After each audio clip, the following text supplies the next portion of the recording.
everyone. Welcome back to Growing Pains, your favorite internet safe space. For those of it's your first time listening, my name is Chanel, the creator and host of Growing Pains, where I essentially talk about whatever it is that I'm feeling at the moment. Today's topic is going to be a little bit more personal than I had planned on it being, but it's something that's been on my mind heavy.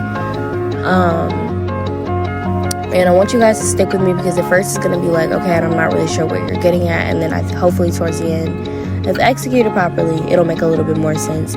But I think this is an important issue that a lot of people in this generation deal with, but aren't really conscious of it, aren't really aware that this is an issue for them or this is what is causing it. And that's object permanence.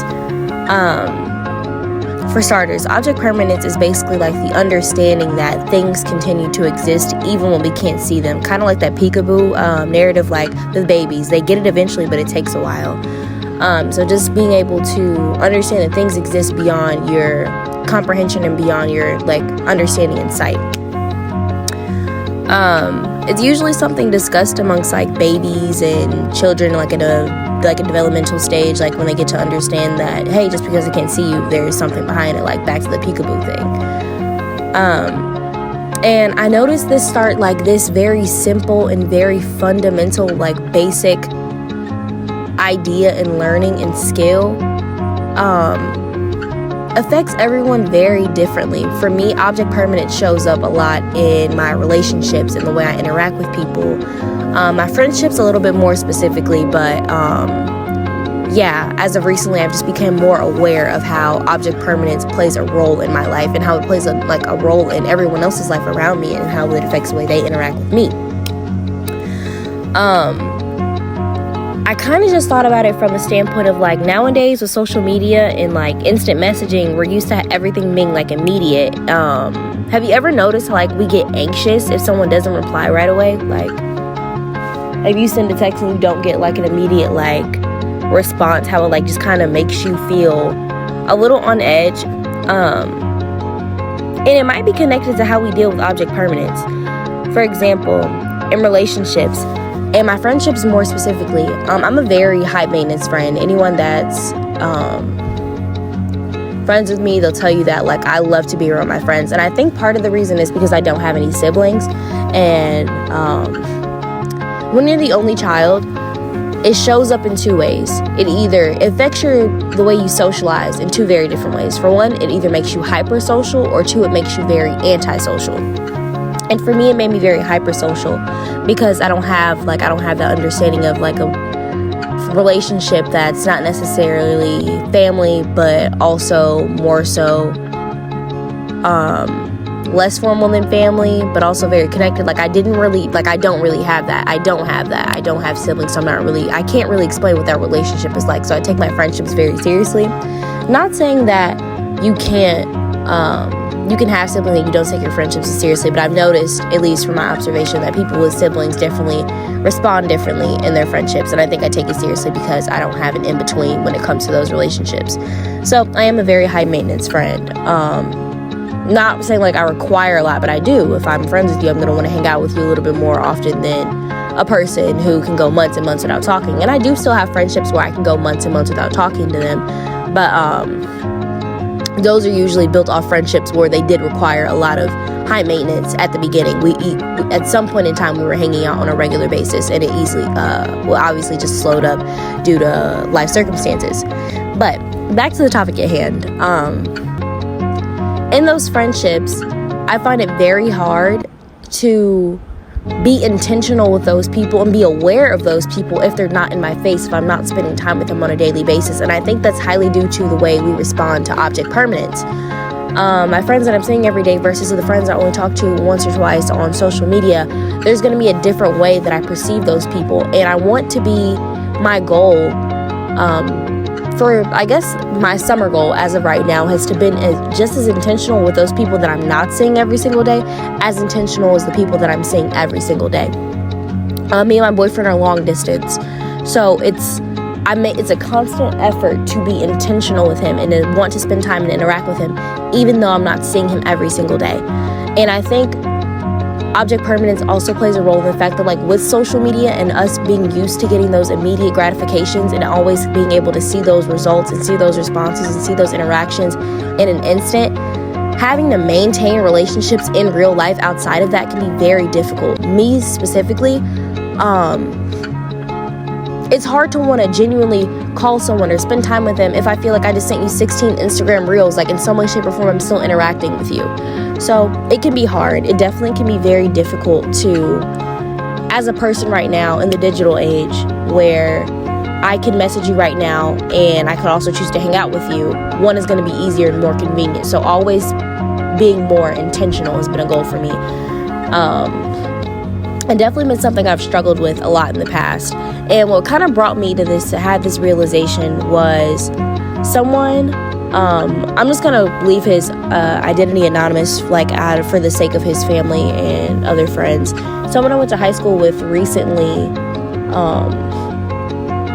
was a victim of gun violence, and I don't spend time with him often. I don't really reach out to him unless it's like birthdays or something. But me and him, I would consider, in like the peak of our friendship, we were really close. And like I said, he was recently a victim of gun violence, and he very well could have lost his life. From what I heard, the extent of the injuries were pretty serious, and he's now in stable condition. But like I said, I won't reveal his identity. But it kind of just put things into perspective for me, that why is he only a thought on my mind when something negative is happening? Why do I only want to reach out when I feel like that can be taken from me? So this kind of relates me back to object permanence. I want to be more intentional with the things that I see and don't see. I want to be more intentional with the people that I'm around 24/7 and the people that I see maybe once a year. Like, I want that to be a consistent thing. So it kind of put into perspective for me, like, what can I do and put into place into my life to give those people the same type of intention and awareness, and how can I be more conscious of the way that I maintain these relationships? And it kind of hit me. You have to want to do these things. This isn't something that's going to happen overnight. Another thing that I've noticed is in my relationship that object permanence shows up as a bit of a struggle is like the constant need for reassurance, which can be exhausting for both you and your partner. The constant need to be like reminded, just because I haven't said it today or just because I didn't do it today. And it also depends on your love language when it comes to that kind of thing. Like, how often you need to be reminded of things, even if it isn't said. Like, being able to be comfortable with the awkwardness or the silence and when things go unnoticed. So, let's say you're used to receiving compliments on a regular basis from your boyfriend and he stops. It's easy to feel like the love has changed or something has changed in the relationship when maybe it just wasn't a constant thought. So how do you maintain consistent in your words of affirmation and the way that you communicate in that relationship? So object permanence plays a lot into the way we interact with one another, and I think it's something that's not talked about, or at least goes very unnoticed and kind of neglected as we get older, because it is something that we see and we primarily focus on in our adolescence. So as we get older, it's hard to see the way that plays out. So once you do finally grasp that and get an understanding of what object permanence is as you get older, it can be difficult to kind of check in with yourself and see where you are, because it's not discussed enough in today's society. So younger people today might have it tougher with object permanence due to like all the digital distractions and stuff that we have, and they're used to having everything at their fingertips. So what do we do? What can we do about it? What can we do to improve our consciousness to the people that we care about? What can we do to make ourselves just more intentional as people? So for one, as of recently, I've been practicing mindful communication. So when I am communicating with people that I care about or people that I haven't spoken to in a really long time, I'm really taking the time to be present in that conversation and to take everything in. So another thing I've been trying to do and working on is to have my feet where my mind is and have my mind where my feet are. So what that means basically is I don't want to be constantly thinking about my future or constantly thinking about my past. I want to be aware of the things that are happening right now in this very moment. Because I feel like a lot of the time we are constantly thinking about how, yes, it's okay to be mindful in conscious and aware of like how your decisions may affect your future, but you are never going to be happy, or you're going to constantly find yourself in a cycle of miserableness and distress and worrisome if you're constantly worried about what your next step is or how it constantly affects your future, because there will be no future, because you're going to be so focused and worried about everything that you're doing now and the way that it plays out in the future. And also the same with your past. Trying to take everything with a grain of salt and realize that everything is happening, not everything is happening at you. Sometimes things happen to you for you to learn and for you to grow. So it can be hard to not take those things personal, but not everything is meant to break you. It's meant to maybe sit you down for a second so you can have a better understanding and learn something from it. So that's another thing I've been trying to work on, is just being intentional with the way I interact with those around me. Another thing that I've been doing that's also been helping with object permanence is to just schedule some time apart from the people that I spend a lot of time with, because like I said, I am a high maintenance person when it comes to maintaining those relationships. So I kind of schedule some time apart in a sense. Like if I know if I spent I've been hanging out with the same person maybe 3-4 days a week, maybe I'll go a little bit without hanging out with them, just so you give yourself a little bit of time to miss that person, so it can make the next interaction that you have with them more meaningful. It definitely makes a big difference it's improving our relationships, like taking that little personal time that I'd be used to put into someone else to put into myself, and it's definitely improved the quality of the relationships that I've been having. So, and finally, another thing that I realized is just build trust with the people that you have. It's harder to break down those minuscule relationships that you feel like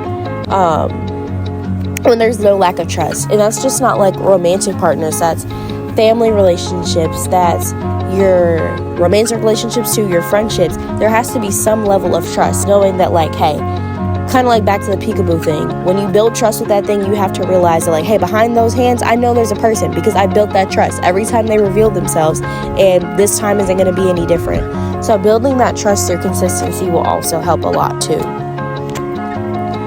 So yeah, that's just kind of where my head has been at a lot lately. I feel like that was a really long rant, and this episode was not supposed to be that long. I also apologize for how congested I sounded, and if I sound like I was rushing a little bit. I just really had a lot of things going on in my mind, and I feel like this would have been the perfect time to kind of get those things off my chest. I've been meaning to record this episode for a while, and I've been somewhat avoiding it, and I'm not really sure why, but it felt good to get everything that I was feeling out into the open and said, and to kind of confirm where I am with myself. So that is all for today's episode. I appreciate you so much for listening. The next episode will be coming out very soon. Hopefully it'll be a collab episode with Soul Soup, but the more you know. I'll get back to you guys with that. As always, I love you and happy healing. Thank you for listening.